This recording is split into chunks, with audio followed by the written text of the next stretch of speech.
Okay. All right. Hey folks, welcome back to Chris Wide Africa. This is Chris back in my old haunts in Botswana, right here in Mochudi at Stepping Stones International. And here's a friendly, familiar face from back in the day. This is Tinny, who's been here since the very beginning. And this is Tshepo, who's been here since, I think, 2011? For 11 years. Oh, 11 years. Okay, my math isn't good. 2013 or something like that. Anyway, folks, welcome back to the program. Lisa Jamu is not here. She's back in the States right now. So a great opportunity to talk to some of the other staff here because we talk to Lisa remotely online all the time. So very quickly, I just, Tinny, it's great to see you again. So you didn't recognize me first because of the beard and the gray hair. Yes. But you know who I am now. You remember Yes, me. I know very well. Thank you. And you've been here. And you are most welcome here at Stepping Stones International. I've been here since the beginning. Very And good. right now we have more than 200 staff members. Are you serious? 200 staff? Yes. There might have been like a dozen when I was here the first time. Yes, my friend, we were only 9. Nine. I'm See, I not said close to a mistaken. dozen. Yes. Exactly. Wow. Yes. And you're doing things with more than just at-risk youth. Now you're also doing things with community leaders. With community leaders, with grannies, with chiefs, with schools, with churches, with everybody.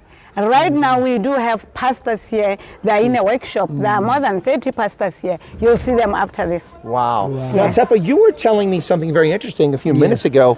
I'd always hoped that Stepping Stones would expand and go other places, and apparently that's happened. And it's happened quite a lot right now. We are in so many districts right now. We are now in the Bibiro district right now. We are in Sorowe. We are in Good Hope right now, and also in Hansi and Totome. And we are intending to also expand more into other districts as well. Sorowe and Palate, my friend, Botswana. So we are into 10 districts. Then Joining. Joining, we shouldn't forget. Well, if you put one in Twining, let me know. I'll go look for diamonds. Oh my God, not with us. No, when I'm on a break, I'll go in there Yes, and yes. dig and see if I I can hope we find did some not diamonds. forget. Well, we want you to come back. No, but Yes. so this program started. Lisa and some folks got together, and they wanted to help children who were either affected by HIV, either they had it or they lost parents, they were Yeah. orphans, and that was the original intent, and it grew from there. Yes, Yes, the vulnerable children. Yes. So right now we have so many. Come in closer. We have so many participants. Yes. We do have many recipients. And then when we started, we were targeting 12 to 18 years. Yes. But right now, it's from 7. All the way down to 7. Down 7 up to 18, still going to school. From there, 18 up to 25 yes. out of school. Wow. So helping those who participants. didn't do well in school. Yes. For our To school build the youth skills. here to build Yes, the that's skills. the leadership program. Yes. Now I was, Tshepo took me inside the Graph Leadership Center, which is just behind us, or in front of us actually, behind the camera, just a few moments ago. And I listened to youth in there who were learning about how to succeed in life. How to succeed, and also the session that we've just been in right now was giving them proper career advice on how to choose their careers and make sure that they choose careers that actually speak to them, and that's what the facilitator was trying to share with us. So that's something that they want to do. They want to do, as opposed to the monotone, I want to be a doctor, I want to be a nurse, and unlocking that potential within that beneficiary. No, I think it's Yes. important. I mean, of course, Yes. as children, you're told you want to be a doctor, you want to be a firefighter, Yes, you want to yes, be, yes. but maybe that's not what you want to do. Exactly. And if you're It's pushed that way, their choice. It's right. their And so, choice. but if you're pushed that way, then you'll be unhappy and you won't perform Yes. as well. And then exactly, and that's and unfortunately that's what's happening now in the work environment. As you've seen in some industries, people are just doing jobs just because they had to put And their food on heart's not and in. their heart's not. Yeah. in. You can see it. Yes. People that don't smile at work, you can tell. Always smile.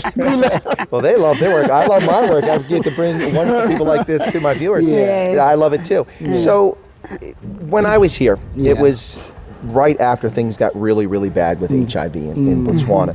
And at that time, it was at the highest prevalency rate for adults on the planet, Yes. even ahead of Swaziland, which now is Eswatini. Eswatini. Okay. Yeah, I Eswatini. call it the e-commerce capital of Africa, Eswatini. Eswatini. Yeah. Anyway, so Small they're the equivalent of Southern Africa is Eswatini, exactly. No, but seriously, Nice one. But while I was here, Botswana's prevalency rate began to plummet, and it came down to a much lower level. Are things continuing to improve, or is it still a serious health issue here? Still bad. I would say it's still bad, but thanks again to USAID, because now we found we've also partnered with USAID, and we have certain programs that cater for such. So just by that we need to have USAID or partners to actually go and combat HIV scourge. It just shows that it's not declining at a rate that we want it to decline. We don't have the zero generation. We don't have the zero generation, but it's still a desire. Yeah, it's still a desire. But we're happy that last time we were, the government was focusing on a 95% pass. We are getting there. Okay. And through programs like that are implemented by Stepping Stones International, we are achieving that slowly, bit by bit. Now, you've been around long enough that the first children came through a long time ago. They've moved on. I imagine there's some success stories. Some of them. Yes, there are many. There are many, because most of them I know where they are. Most of them are working. Were you like a spy agency? Are you tracking them? Yes, no, I'm tracking them, and they are aware of that. Okay. Whatever they are doing, they will make sure that they come back and say, Granny, now I'm Granny. Granny, Tiny, this is what we like to do, and all that. One of them is owning a printing company. Yes. That's the one who made the first picture of Stepping Stones International, a tree with fruits and all that. Okay. The other one is working for the mines. The other one is at the quarry. At the quarry. At the quarries, it's a Bila quarry, yes? But these are all children that otherwise would have been lost. They started here, They would have been lost. Yes, that is true. Exactly. And 3 of them are married. With family. So those the other one is a policeman. Oh, okay. Yes. So they're giving back to society and contributing. Yes. Which is ultimately what the goal is here. You want to equip these kids with the skills to succeed. Yes. And some of them, like I say, because some of them had academic challenges. Yes. We're talking about one student currently right now. He's in the United Kingdom on further study.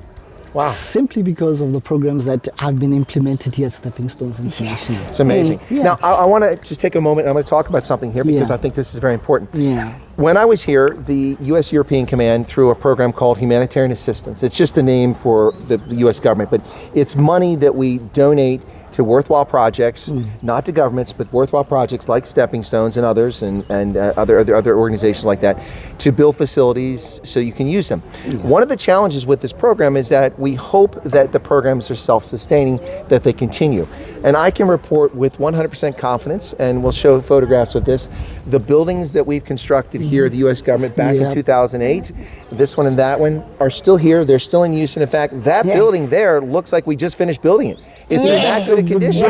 And in very good care. Yes. It's incredible. Not only is it well taken care of, but it's in use. Yes, and we are sharing it with community. Right now there's a workshop going on with tons of priests, pastors, local community religious leaders.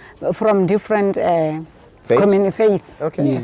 Wow, that's absolutely incredible. It's this is, I would have to say, what we hope for, a success story when we have these sort of projects from the U.S. government. I'm not with the U.S. government anymore, but I was part of it, and we did deliver this on behalf of American taxpayers. So I'm really happy, excited to see that it's still in use and it's still functioning.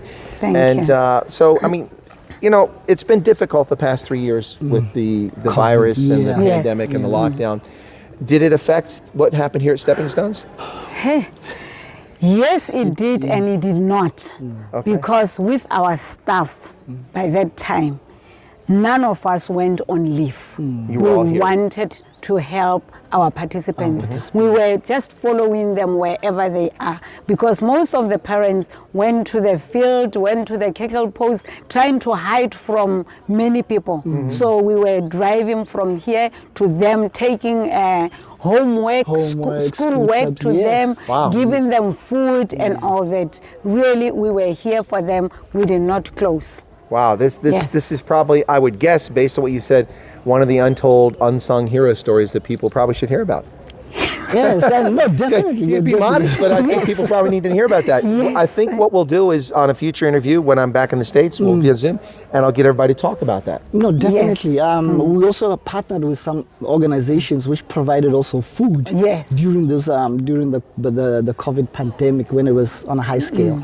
And we sent food out to those who were less fortunate to find Yes. food. So it was not only food, we were also providing support to our participants, academic wise, emotionally wise, because the counselors would actually go to the homestays and actually provide those sessions. So And we have nothing built stopped. Yeah. new relationships with different stakeholders. Like Yeah. you said, they were giving us food because they trust us. Yes. And we were just Well, you have a track record. distributing, Yeah, we do.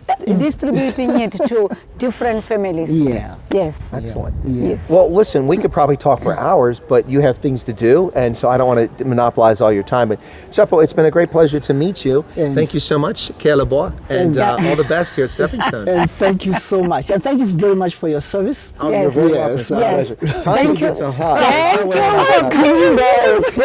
Thank you so much. We really need Tshepo to feels hear. left out. I'm there you go. There you go.